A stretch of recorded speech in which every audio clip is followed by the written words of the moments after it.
नमस्कार. Yes news महाराष्ट्रामध्ये आपल्या सर्वांचे स्वागत. डोंगरवाडी सामाजिक वनीकरण विभागातर्फे 5500 वृक्षांची लागवड. आमदार सत्यजित देशमुख यांच्या हस्ते शुभारंभ. वाळवा तालुक्यातील डोंगरवाडी येथे महसूल व वन विभागाच्या वन परिक्षेत्र अधिकारी सामाजिक वनीकरण ईश्वरपूर यांच्या वतीनं राज्य शासनाच्या 300 कोटी वृक्ष लागवड अभियानांतर्गत विविध फळझाडे आणि जंगली प्रजातींच्या 5500 रोपांची लागवड करण्यात आली. या उपक्रमाचा शुभारंभ आमदार सत्यजित देशमुख यांच्या हस्ते झाला. यावेळी वन परिक्षेत्रपाल मनोज कुमार कोळी, सहाय्यक पोलीस निरीक्षक भरत पाटील, वनरक्षक अशोक गोरे, सरपंच नंदिनी कोपर्डीकर, ग्रामस्थ प्रताप ठोंबरे, दिलीप शिंदे, प्रताप घाडगे, महेश खोत, दीपक पेटकर, अंगणवाडी सेविका प्रतिभा खोत, स्नेहलता खोत, वन विभागाचे अधिकारी कर्मचारी, वॉचमन कुमार गायकवाड तसेच विद्यार्थी व नागरिक मोठ्या संख्येने उपस्थित होते. यावेळी बोलताना आमदार सत्यजित देशमुख म्हणाले की राज्य शासनाच्या 300 कोटी वृक्ष लागवड अभियानाच्या माध्यमातून पर्यावरण संवर्धनासाठी मोठ्या प्रमाणावर वृक्षारोपण केले जात आहे. वाढते तापमान, अनियमित पाऊस आणि हवामान बदलाची गंभीर समस्या लक्षात घेता प्रत्येक नागरिकाने वृक्ष लागवड करून त्याचे संगोपन करणे आवश्यक आहे. एक वृक्ष तोडल्यास किमान 3 वृक्ष लावणे ही प्रत्येकाची जबाबदारी आहे. डोंगरवाडी परिसरातील कोटलिंग व श्री हनुमान मंदिर परिसर नैसर्गिक सौंदर्याने नटलेला असून या भागाचे पर्यावरणीय महत्त्व अधिक वाढवण्यासाठी हा उपक्रम राबवण्यात आल्याचे त्यांनी सांगितले.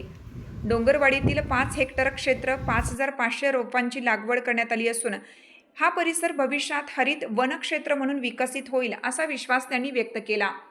वन परिक्षेत्रपाल मनोज कुमार कोळी म्हणाले की राज्य शासनाच्या 300 कोटी वृक्ष लागवड अभियानांतर्गत डोंगरवाडी येथे 5500 विविध प्रजातींच्या वृक्षांची लागवड करण्यात आली आहे.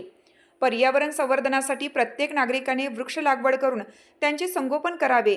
हरित महाराष्ट्र घडवण्यासाठी वन विभाग सातत्याने प्रयत्नशील आहे. कार्यक्रमाच्या शेवटी उपस्थित मान्यवर अधिकारी, ग्रामस्थ आणि नागरिकांनी प्रत्यक्ष वृक्षारोपण करून पर्यावरण संवर्धनाचा संकल्प केला. वन विभागाच्या वतीनं वृक्ष लागवडीचं महत्त्व आणि रोपांच्या संगोपनाबाबत जनजागृती करण्यात आली. यस न्यूज महाराष्ट्रासाठी राजेश कांबळे. सरकारच्या आपल्या एक अत्यंत महत्त्वाकांक्षी कार्यक्रमाच्या निमित्तानं वृक्ष लागवड करणे आणि वृक्ष लागवड करून आपलं असणारं वन पर्यावरण आणि वसुंधरा संवर्धन हे एक अत्यंत महत्त्वपूर्ण काम जे आहे ते करण्याच्या संदर्भातला शिवधनुष्य महाराष्ट्राच्या वन खात्यानं आणि महाराष्ट्राच्या मुख्यमंत्री महोदयांच्या प्रेरणेनं, देवाभाऊंच्या प्रेरणेनं सुरू झालेला आहे. 300 कोटी वृक्ष संपूर्ण महाराष्ट्रात लावण्याच्या संदर्भातला हा उपक्रम आहे. आज आम्ही सकाळीच पुनवतमध्ये अटल आनंदवन घनवन ही एक योजना आहे की ज्या योजनेच्या माध्यमातून 1 मीटरमध्ये ट्री, सब ट्री व श्रब्स अशा पद्धतीचं एक चांगल्या पद्धतीचं नियोजन करून त्यामधनं 40 गुंठ्यामध्ये 12,000 आपण रोपं लावणार आहोत आणि त्यातनं मियावाकी गार्डनचा जो कन्सेप्ट आहे तो कन्सेप्ट आपण फलश्रुत करणार आहोत. त्याचबरोबर भाटशिरगावमध्ये सुद्धा अशाच पद्धतीचं वनीकरणाचा उपक्रम शुभारंभ मी केला. आणि डोंगरवाडीमध्ये हा तर एकदम निसर्गरम्य अशा पद्धतीचा परिसर आहे. कोटलिंगाचा हा परिसर आहे. शेजारीच आपलं हनुमानरायाचं, मारुतीरायाचं मंदिर आहे. आणि ह्या असणाऱ्या ठिकाणीसुद्धा आपल्या 5 हेक्टर क्षेत्रामध्ये 5000 गट शेतीची खड्डे काढून तिथं वनीकरणाचा हा उपक्रम सरकारनं वन खात्याने घेतलेला आहे. मी माझ्या असणाऱ्या सर्व सहकाऱ्यांच्या वतीनं इथं प्रार्थना करतो. आज एल निनोचं संकट आलेलं आहे. त्याचं कारण आहे बेसुमार वृक्षतोड. त्यामुळं 1 वृक्ष तोडलं तर 3 वृक्ष आपण लावणं हे आपल्या सगळ्यांची कटिबद्धता असणं गरजेचं आहे. आपण जर वनसंवर्धन केलं, पर्यावरण संवर्धन केलं तरच ही वसुंधरेचं ह्या पृथ्वीचं जतन आपण करू शकू. अन्यथा यदा कदाचित हिमनद्या ज्या आहेत त्या जर वितळायला लागल्या तर ज्या ठिकाणी समुद्र आहे त्या समुद्राची पातळी वाढेल आणि समुद्राच्या शेजारी असणारी सगळी शहरं, सगळे देश हे उद्या गिळंकृत केले जातील. आता तुम्ही बघताय मागच्या वेळेस आपल्या ज्या ठिकाणी प्रचंड मोठ्या पद्धतीचा उन्हाळा असतो किंवा अवर्षणप्रवण भाग असतो तिथं 500 मिलीमीटर पाऊस पडलेला आणि ज्या ठिकाणी पाऊस पडणं अपेक्षित आहे तो पाऊस तिथं पडत नाही.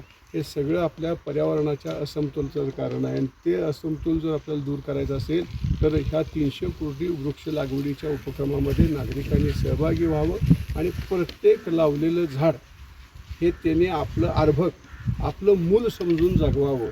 ही मी सरपंच वहिनी तुम्हालासुद्धा, ग्रामसेवक साहेब तुम्हालासुद्धा, आदरणीय API साहेबांनासुद्धा, माळी साहेब तुम्हालासुद्धा मी विनंती करतो.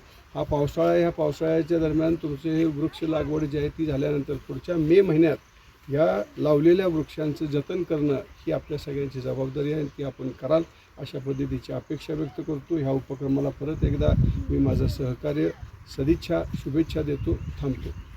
नमस्कार, मी ME कोळी वन क्षेत्रपाल सामाजिक वनीकरण ईश्वरपूर. आज आपण मौजे डोंगरवाडी येथे गायरान गट नंबर 498मध्ये उभं आहोत.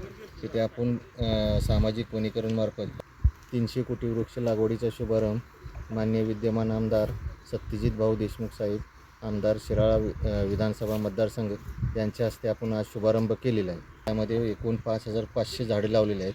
त्या झाडापैकी चिंच, आवळा, जांभळ, आपटा, कांचन, करंज इत्यादी प्रजातीची झाडे लावलेली आहेत. तुमची साथ आमची. यस न्यूज महाराष्ट्र चॅनलला लाईक करा व सबस्क्राईब करायला विसरू नका.